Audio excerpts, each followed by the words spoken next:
आज उठेगा सच पर से झूठ का पर्दा। जिस सच को इतिहासकारों ने छुपाया, जिस सच को साहित्यकारों ने दबाया, जिस झूठ को हमारे पाठ्यक्रम में बचपन से पढ़ाया गया, आइए जानते हैं वो हिंदुओं का गुरु, मुसलमानों का पीर कहलाने वाला अल्लाह कबीर परमेश्वर कैसे कलयुग में इस धरा पर आया। नमस्कार। जी हाँ दोस्तों, आज हम बात कर रहे हैं उन्हीं कबीर साहिब जी की जो आज से 623 वर्ष पहले 120 वर्ष काशी में रहकर मगहर से सशरीर अपने मूल स्थान सतलोक को चले गए थे। दोस्तों, कबीर साहिब जी के इस धरा पर आगमन के विषय में हमारे समाज में कई तरह की भ्रांतियां हैं। जैसे कोई कहता है कि कबीर साहिब जी को एक विधवा ब्राह्मणी लहरतारा तालाब पर शर्म के मारे छोड़ गई थी, और कोई कहता है कबीर साहिब जी का आना एक गहरा रहस्य है। यहाँ तक कि हमारे पाठ्य पुस्तकों में भी ऐसा ही लिखा गया है। लेकिन दोस्तों, आज हम आपको सच से रूबरू कराएंगे और काशी के जमीनी लोगों व शास्त्रों के प्रमाण दिखाएंगे कि वह परमात्मा कमल पुष्प पर क्यों प्रकट होते हैं। कुछ लोग ये भी कहेंगे कि कबीर जी तो कलयुग में आए, रामकृष्ण तो बहुत पहले से हैं। दोस्तों, वास्तविकता तो यह है कि कबीर साहिब जी वेदों के अनुसार चारों युगों में परमात्मा चाहने वाले महापुरुषों को सत्य ज्ञान देकर सतलोक ले जाने तथा काल जाल से मुक्त कराने के उद्देश्य से आते हैं। कबीर परमेश्वर अपनी वाणी में कहते हैं, सतयुग में सत्सुकृत कह टेरा, त्रेता नाम मुनिंदर मेरा, द्वापर में करुणा में कहाया, कलयुग नाम कबीर धराया।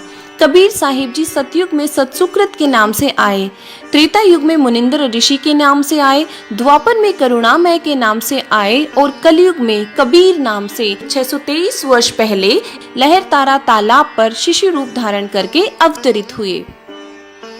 कबीर परमेश्वर जी काशी में प्रकट होने के विषय में कबीर शब्दावली में स्वयं कहते हैं, अमरलोक से हम चले आए, आए जगत मंझारा हो, सही छाप परवाना लाए, समृत के कड़िहारा हो।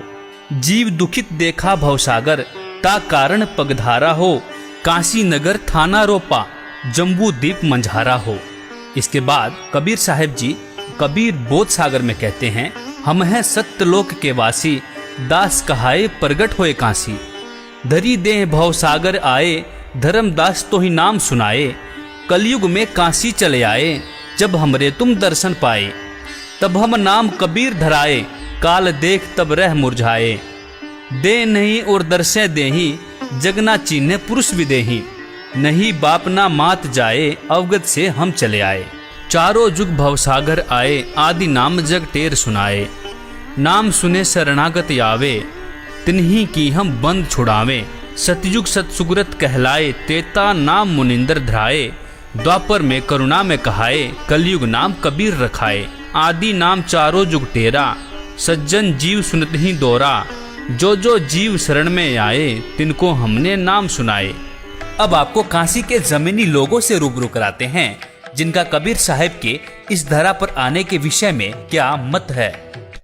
जो बच्चों का पाठ्यक्रम है उसमें जो कबीर जी का जीवन परिचय आता है, उसमें लिखा हुआ है कि कबीर जी का जन्म विधवा ब्राह्मणी से हुआ है। इस बात में कितनी सच्चाई है? आपसे पहले ही कह चुके हैं, कुछ लोग लिख देते हैं कि दंती है कि विधवा ब्राह्मणी के घर में, लेकिन किसी ने तो देखा नहीं था। यहाँ तो इतिहास तो सब लिख दिए है, लेकिन हम लोग मानने के लिए इसको तैयार नहीं है। कबीर साहब का प्राकट्य स्थल है और यहीं पर सर हमारी किताबों में कबीर साहिब जी का जीवन परिचय आता है, जिसमें लिखा हुआ है कि कबीर जी का जन्म जो विधवा ब्राह्मणी के गर्भ से हुआ है। इस बारे में आप क्या कहेंगे? ये तो सरासर ये ब्राह्मणों के अपने तरह से बनाया, क्योंकि विधवा ब्राह्मणी क्या होते तो उसके खानदान सारी चीज पता होता और वो क्यों छोड़ के जाते, उसके सारे कुल का पता होता और तब वो निरुनिभा को नहीं मिलते हैं। और क्योंकि ऐसा मान्यता है कबीर जी को प्रगट स्थल प्रगट है, ऐसा मान्यता है। और उनकी लास्ट में भी वही स्थिति है कि कमल के फूल में मिले और लास्ट में भी कमल हो गया, जो उनकी डेड बॉडी नहीं मिला। जब अब आपको दिखाते हैं वेदों के अनुसार कबीर परमेश्वर जी इस धरा पर कैसे और किस उद्देश्य से प्रकट होते हैं। अब देखते हैं ऋग्वेद मंडल नंबर 9 सूक्त नंबर 96 का मंत्र नंबर 17। पूर्ण परमात्मा विलक्षण मनुष्य के बच्चे के रूप में जानबूझकर प्रकट होता है तथा अपने तत्व ज्ञान को उस समय निर्मलता के साथ उच्चारण करता है। प्रभु प्राप्ति की लगी विरह अग्नि वाले भक्त समूह के लिए कविताओं द्वारा कवितत्व से अत्यधिक वाणी में निर्मलता के साथ कबीर वाणी अर्थात कबीर जी की वाणी द्वारा ऊंचे स्वर से संबोधन कर कर बोलता है।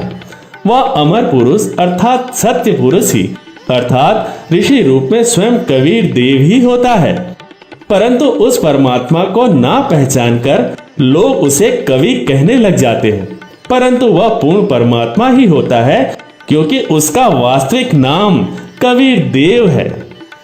ऋग्वेद मंडल 9 सूक्त 96 मंत्र 18 में भी इस बात के प्रमाण मिलते हैं कि वेद बोलने वाला ब्रह्म कह रहा है, जो पूर्ण परमात्मा विलक्षण बच्चे के रूप में आकर प्रसिद्ध कवियों की उपाधि प्राप्त करके अर्थात एक संत या ऋषि की भूमिका करता है, उस संत के रूप में प्रकट हुए प्रभु द्वारा रची हजारों वाणी संत स्वभाव वाले व्यक्ति अर्थात भक्तों के लिए स्वर्ग तुल्य आनंददायक होती है।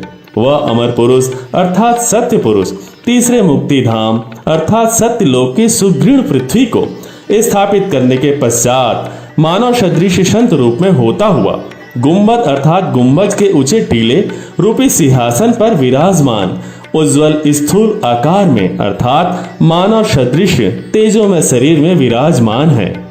भावार्थ मंत्र नंबर 17 और 18 में कहा गया है कि कबीर देव शिशु रूप धारण कर लेता है, लीला करता हुआ बड़ा होता है, कविताओं द्वारा तत्व ज्ञान वर्णन करने के कारण कवि की पदवी प्राप्त करता है, अर्थात उसे ऋषि संत व कवि कहने लग जाते हैं।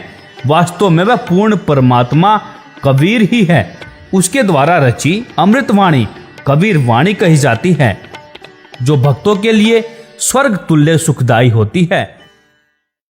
दोस्तों, कबीर साहब जी के प्रकट होने का प्रमाण हमने वेद व कबीर सागर में देखा और काशी के लोगों से बात करके निष्कर्ष निकला कि कबीर परमेश्वर जीवों के उद्धार के लिए हर युग में एक बार शिशु रूप धारण करके और अपना ज्ञान दोहों व कविताओं से देने के कारण ही कवि कहलाते हैं। लेकिन कबीर परमेश्वर कभी भी माँ के पेट से जन्म नहीं लेते और वे सशरीर प्रकट होते हैं और सशरीर ही अपने धाम सतलोक चले जाते हैं।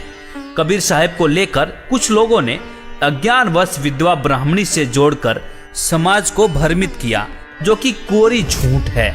कबीर साहब जी ने भी कहा है, मेरा जन्म न गर्भ बसेरा बालक बन दिखलाया, काशी नगर जल कमल पर डेरा तहाँ जुलाही न पाया। मात पिता मेरे कछु नाही ना मेरे घर दासी, जोला का सुत आन कहाया जगत करो मेरी हंसी। मात पिता मेरे कछु नाही ना मेरे घर दासी, ये जुल्ला का सुत आन कहाया जगत करे मेरी हंसी। पांच तत्वों का धड़ना मेरे, ये 5 तत्वों का धड़ना मेरा, जानो ज्ञान अपारा, सत स्वरूपी नाम साहेब का ओहे नाम हमारा। अदर दीप सतलोक में, अदर दीप भवन गगन गुफा में, तान्य वस्तु सारा, तेरा ज्योत स्वरूपी अलख निरंजन वो दरता ध्यान हमारा।